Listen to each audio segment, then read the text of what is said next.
दीजिए मुझे। माधव, माधव, जल्दी से वेद जी को बुला के लाओ। जी अभी बुला के लाता हूँ। ये तुम क्या कर रही हो आनंदी? भगवान की विभूति लगा रही हूँ। बस करो आनंदी, ये सब अंधविश्वास है। अरे आप यकीन तो कीजिए, भगवान की कृपा से इसका माथा ठंडा हो रहा है और बुखार भी उतर गया है ना बाबू? देखिए, दीजिए मुझे। उठो बाबू, आंखें खोलो, तुम्हें तुम्हारी माँ बुला रही है। आंखें खोलो, देखिए ना इसे क्या हो गया है, आंखें भी नहीं खोल रहा। आंखें खोलो बेटा, आप चुप क्यों है? आंखें खोलो बेटा, आंखें खोलो। आनंदी, हमारा बेटा कभी आंखें नहीं खोलेगा। नहीं, ऐसा नहीं हो सकता। मेरे बेटे को मुझसे कोई नहीं छीन सकता, कोई नहीं छीन सकता। पागल मत बनो आनंदी। माधव, माधव, आनंदी, बंद करो ये पागलपन। भगवान ने मेरा बच्चा छीन लिया। भगवान ने नहीं, तुम्हारी अशिक्षा और अंधविश्वास ने तुम्हारा बच्चा छीना है। अगर तुम पढ़ी लिखी होती तो आज हमारा शिशु जीवित होता। तुम अनपढ़ थी आनंदी, अनपढ़।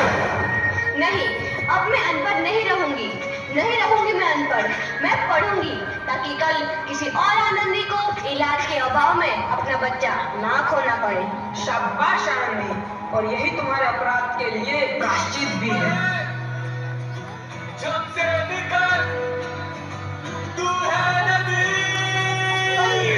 आनंदी, तुम्हारी 12वीं का परिणाम आ गया है।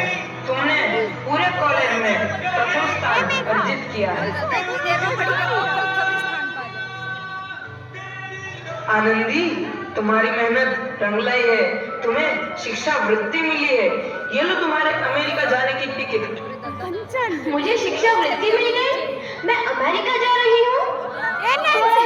ये सब मैं अकेले कैसे कर पाऊंगी? आनंदी, अपने आप को इतना कमजोर क्यों समझ रही हो? फिर इतना पढ़ने लिखने का क्या फायदा? तुम अभी गवार की। गवार नहीं हूँ मैं अब गवार।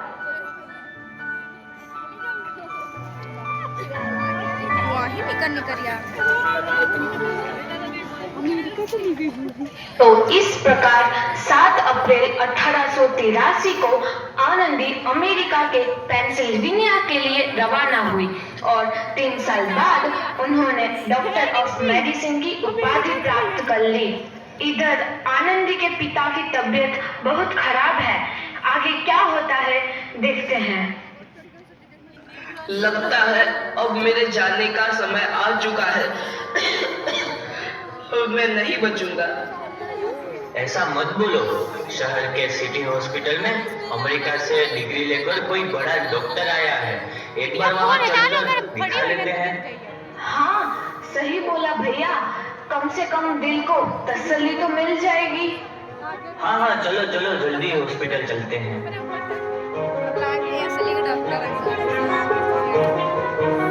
इस मरीज की हालत तो बहुत ही खराब है। कोई चमत्कार ही इसे बचा सकता है। ऐसा मत बोलो भाई। डॉक्टर साहब कब तक आ जाएंगे?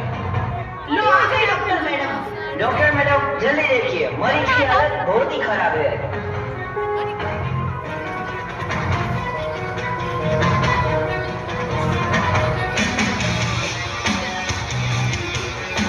अब आप बिल्कुल ठीक है। मौत के मुंह से आपको बचाया है डॉक्टर मैडम ने। डॉक्टर साहब ने मुझे बचा लिया।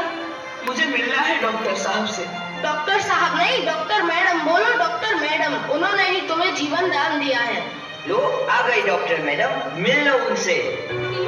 डॉक्टर मैडम, आपका बहुत बहुत धन्यवाद। आपने मेरी जान बचाई। इसके बदले में मैं गरीब भला आपको क्या दे सकता हूँ? वचन, वचन चाहिए मुझे कि कभी ये नहीं कहोगे कि लड़कियां कुछ नहीं कर सकती। वचन? ये कैसा वचन? अरे श्यामलाल, तुमने पहचाना नहीं? तुम्हारी बेटी आनंदी। आनंदी? मेरी बेटी आनंदी?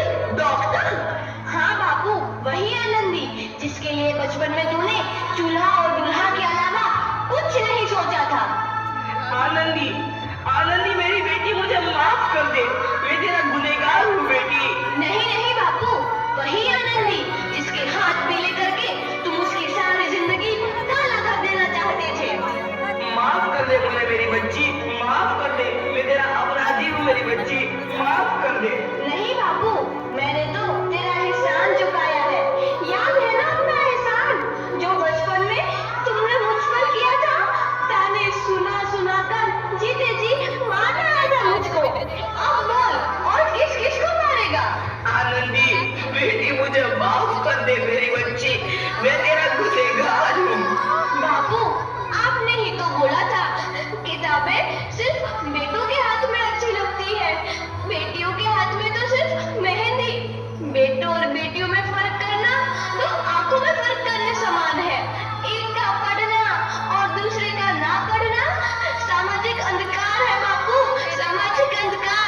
तुझ जैसी बेटी का, जिसने सारी उम्र मुझसे कुछ ना मांगा, मांगा तो सिर्फ बराबरी का दर्जा।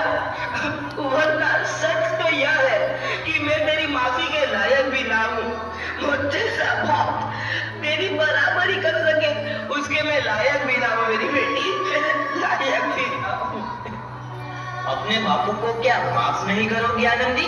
माफ कर दो आनंदी, माफ कर दो। सुबह का भूला यदि शाम को घर लौट आए तो उसे भूला नहीं कहते। बापू। तो इस प्रकार आनंदीबेन जोशी ने अपनी मेहनत और अटूट इरादे से न केवल भारत की पहली महिला डॉक्टर बनी, बल्कि आगे चल के उन लड़कियों के लिए सुनहरा रास्ता दिखा गई जो जीवन में कुछ करना चाहती थी।